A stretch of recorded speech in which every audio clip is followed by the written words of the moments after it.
E a União vai pagar quase 27 bilhões de reais aos estados brasileiros e ao Distrito Federal para compensar a redução do ICMS nos combustíveis, realizada de maneira inadequada pelo governo anterior. Após mais de 2 meses de negociações, foi concluído por unanimidade o acordo entre a União e as unidades federativas, representadas pelo governador do Piauí, Rafael Fonteles. Até 2026, o governo federal vai pagar 26 bilhões e 900 milhões de reais para os 26 estados e o Distrito Federal. Chegamos finalmente a um meio termo que agradou, ou pelo menos possibilitou que os 27 governadores e governadoras assinassem um acordo junto à Secretaria do Tesouro Nacional e agora vamos levar ao Supremo Tribunal Federal. Então ainda tem outros passos para virar realidade esse acordo, porque envolve matéria legislativa que foi judicializada, então é importante que tenha a participação do Congresso Nacional e também a homologação pelo Supremo Tribunal Federal. O valor é uma compensação pelo que deixaram de arrecadar por meio do ICMS, o Imposto sobre a Circulação de Mercadorias e Serviços.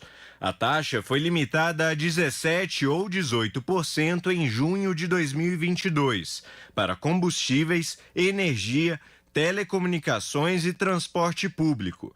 Antes da medida, a porcentagem chegava a mais de 30% em alguns estados. Além do representante dos estados, realizaram o anúncio do acordo o ministro da Fazenda, Fernando Haddad, e o secretário do Tesouro Nacional, Rogério Ceron, que explicou como vai ser feito o pagamento. O impacto, ele vai estar diluído ao longo dos próximos, deste ano e mais 3, até 2026. Ele virá via abatimento de dívida, para aqueles estados que possuem dívida com a União. E em alguns casos, tem estados que não têm dívida ou têm uma dívida muito pequena e ocorrerá aportes nesses casos. Dos 26,9, cerca de 4 bilhões de reais vão ser pagos em 2023. Outros 9 bilhões já foram compensados.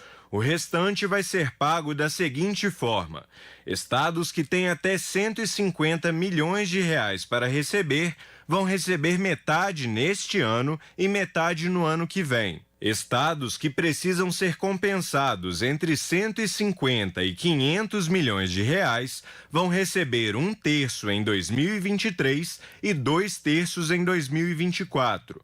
Quem precisa receber mais que 500 milhões vai receber 25% neste ano, metade no ano que vem e mais 25% em 2025. Rio de Janeiro, Goiás e Rio Grande do Sul, que estão em regime de recuperação fiscal, vão receber da mesma forma.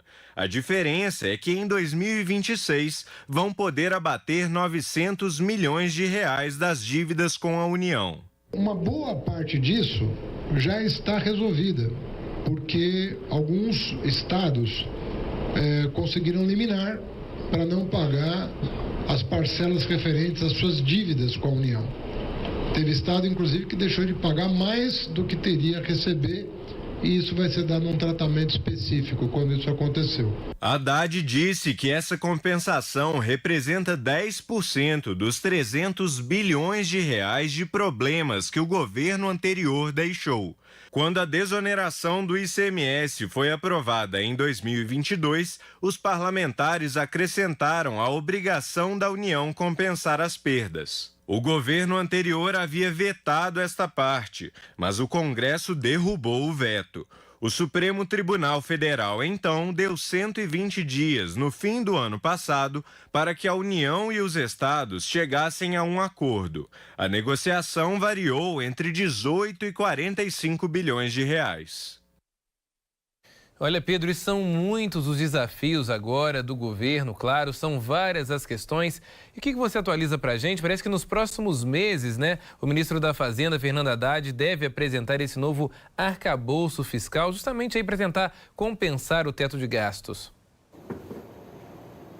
Pois é, Elias, o assunto fiscal está em pauta no país e talvez seja um dos principais assuntos debatidos nesse momento depois do rombo fiscal que nós começamos em 2023. Esse arcabouço, na realidade, está praticamente pronto, viu, Elias? Hoje o ministro Fernando Haddad, ministro da Fazenda, disse que deve apresentar ainda na próxima semana ao presidente Lula a proposta desenhada desse novo arcabouço fiscal que viria a substituir, então, o teto de gastos aqui no país. A ideia de Haddad é apresentar isso a Lula antes da viagem do presidente à China, que vai para uma reunião do Copom nesse finalzinho do mês de março ali, depois do dia 20 de março. Então isso vai ser apresentado a Lula, alterações devem ser feitas, os integrantes do Ministério da Fazenda devem conversar melhor sobre o arcabouço e existe uma outra expectativa de aprovação desse tema em lei complementar dentro de até 2 meses. Pelo menos foi assim que tratou hoje o vice-presidente da República quando falou sobre o assunto.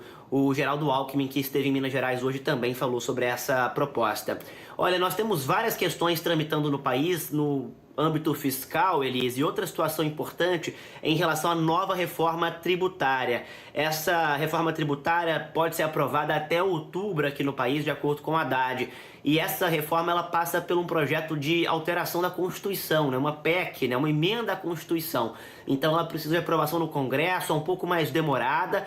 E nesse momento a alteração tributária está focada na parte do consumo. Então um novo imposto que vai ser criado pelo governo, pelo menos essa é a proposta, para unificar alguns impostos sobre o consumo. Nós temos 5 impostos hoje no país e a ideia é simplificar isso em cerca de 2 impostos mais ou menos. Pelo menos esse é o desenho que vem se construindo nessas últimas semanas. O imposto cobrado, a taxa, a incidência seria mais ou menos a mesma. Agora, essa taxa já é muito alta. Fernando Haddad disse ainda que outras questões, como a tributação em folha de pagamento, né, do imposto de renda, por exemplo, essas questões vão ser revistas mais à frente, assim que essa nova reforma tributária for enviada para o Congresso, porque essa sim depende de uma articulação maior e só deve passar em outubro. Já essas outras questões menores da taxa fiscal vão ser passadas em breve após esse envio dessas pautas maiores para deputados e para senadores. Elias. Excelente, Pedro. Muito obrigado pelas informações.